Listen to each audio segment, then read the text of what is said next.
क्या आप सभी कभी भ्रष्टाचार के शिकार हुए हैं? कोई व्यक्ति गलत होकर आपसे जीतने की चेष्टा रखता है तो आप उसे ये बता दीजिए कि हम सही होकर आपको हराने का सामर्थ्य रखते हैं। साथियों नमस्कार, आज हम आप सभी के साथ भ्रष्टाचार के मुद्दे पे चर्चा करेंगे। क्या आप सभी को पता है कि हमारे देश में भ्रष्टाचार कितनी तेजी से बढ़ रहा है और इस पे लगाम लगाने के लिए हमारी सरकार का कोई प्रावधान नहीं है। इस भ्रष्टाचार को रोकने के लिए हम सभी को मिल के लड़ाई लड़नी पड़ेगी। इसलिए आज हम जानते हैं कुछ भ्रष्टाचार के बारे में कि कहां से शुरुआत होती है और इसे हम लोग कैसे रोक सकते हैं। क्या आप सभी को पता है हमारा भारत देश भ्रष्टाचार सूचकांक में 180 देशों के सर्वे में 93वां नंबर पर है, जबकि यही नंबर 2022 में 85वें नंबर पे था।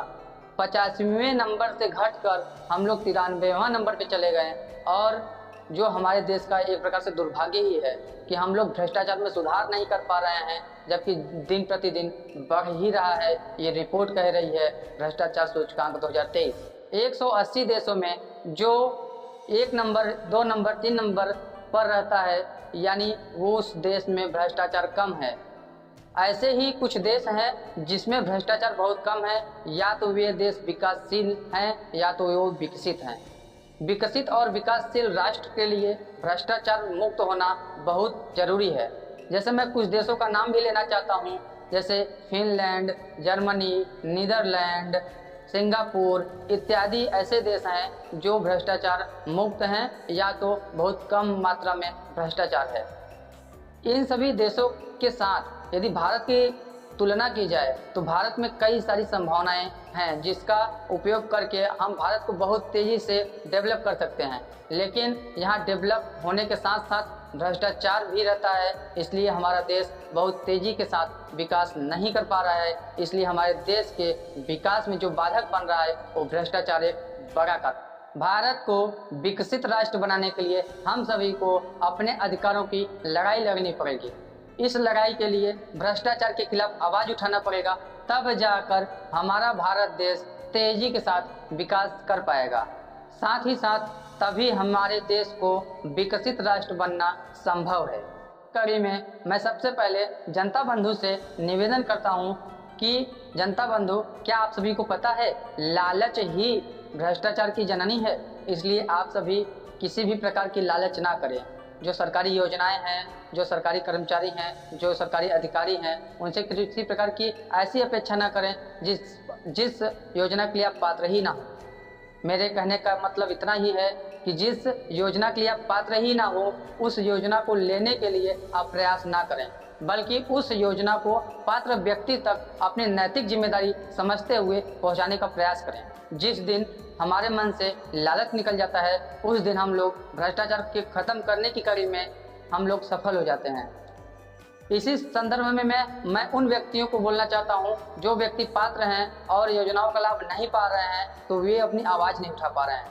यदि हम आवाज़ नहीं उठाएंगे तब भी हमारा एक भ्रष्टाचार को बढ़ावा देने जैसा है कि आप पात्र हैं और आपको कोई सुविधाएं नहीं मिल रही है, और इसमें यदि आप आवाज़ नहीं उठा रहे हैं, दूसरा व्यक्ति जो पात्र नहीं है यदि वो योजनाओं का लाभ ले रहा है, तो इसका मतलब आप भी एक प्रकार से भ्रष्टाचार को बढ़ावा दे रहे हैं, क्योंकि आप अपने अधिकारों को मांग नहीं रहे हैं। अपने अधिकारों को ना मांगना भी एक प्रकार का भ्रष्टाचार ही है, क्योंकि यदि हम अपने अधिकारों को नहीं मांगेंगे तो कोई अगला व्यक्ति छीन के ले जाएगा जो शायद अपात्र हो, और हम अपात्र व्यक्ति के पास यदि किसी योजना को पहुंचाने में मदद करते हैं तो एक प्रकार का भ्रष्टाचार ही है।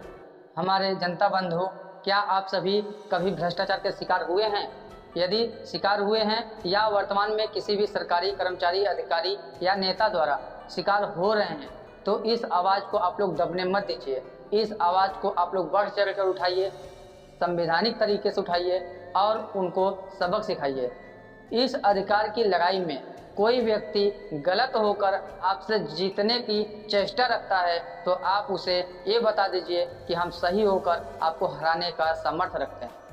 कोई भी नेता, जनप्रतिनिधि राष्ट्र निर्माण में कोई विकास कर रहा है तो उस विकास के लिए किसी अच्छे फर्म का प्रयोग करें। ऐसा ना हो कि जो ठेका दिया जाता है वो किसी ऐसे फर्म को चला जाए जो उसमें भ्रष्टाचार ही ज़्यादा करे। और भ्रष्टाचार मुक्त यदि कोई विकास होगा तो उसकी जो नींव पड़ेगी और जो उसकी बिल्डिंग बनेगी वो बहुत मजबूत बनेगी, और मजबूत बिल्डिंग, मजबूत नींव हमारे विकसित राष्ट्र के लिए एक अच्छा संदेश देगी। हाल ही में आप लोगों ने एक न्यूज सुना होगा कि बलिया का पूरा थाना सस्पेंड हो गया। बस वो कारण था कि वहाँ पे उच्च स्तर पे भ्रष्टाचार था और वहाँ के एक उच्च अधिकारीगण जो पुलिस के सबसे बड़े अधिकारी हैं, उन्होंने कंडक्टर और ड्राइवर बनकर उन सिपाही और थाना की जांच किया जो भ्रष्टाचार में लिप्त थे। इसी प्रकार से मैं उच्च अधिकारीगण से निवेदन करना चाहता हूं कि वे समस्त विभागों का समय समय पर जांच करते रहें ताकि ऐसे भ्रष्टाचार को रोका जा सके। कहते हैं कि जुर्म करने वाले से ज़्यादा जुर्म सहने वाला जिम्मेदार होता है। यदि हम अपने आसपास भ्रष्टाचार हो रहा है, यदि हम देखकर चुप रहेंगे तो उस भ्रष्टाचार की भागीदारी हम भी हुए, आप भी हुए। इस प्रकार हम सभी भ्रष्टाचार को खत्म नहीं कर पाएंगे। यदि हम सभी को भ्रष्टाचार खत्म करना है तो हम सभी को मिलकर इस लड़ाई को लड़ना पड़ेगा। आप सभी भ्रष्टाचार के खिलाफ आवाज़ जरूर उठाइए। यदि आवाज़ उठाने के लिए आप सभी को कोई अधिकारी, नेता, कर्मचारी या कोई विभाग परेशान करता है तो इस लड़ाई में मैं आपके साथ हूँ और इस लड़ाई में हम सब मिल के लड़ेंगे। बस आपकी लड़ाई निष्पक्ष और वास्तविक होनी चाहिए। भ्रष्टाचारियों को एक अंतिम संदेश, समय बदल चुका है, अब सुधर जाओ, नहीं हम सभी सुधार देंगे। भ्रष्टाचार के इस लड़ाई में हमें आप सभी का सहयोग चाहिए, साथ में बड़ों का आशीर्वाद, छोटों का प्यार भी चाहिए। हमारा वीडियो आप सभी को कैसा लगा? यदि अच्छा लगा तो आगे भी शेयर करिएगा। वीडियो देखने के लिए धन्यवाद। मिलते हैं अगले वीडियो में, तब तक के लिए नमस्कार।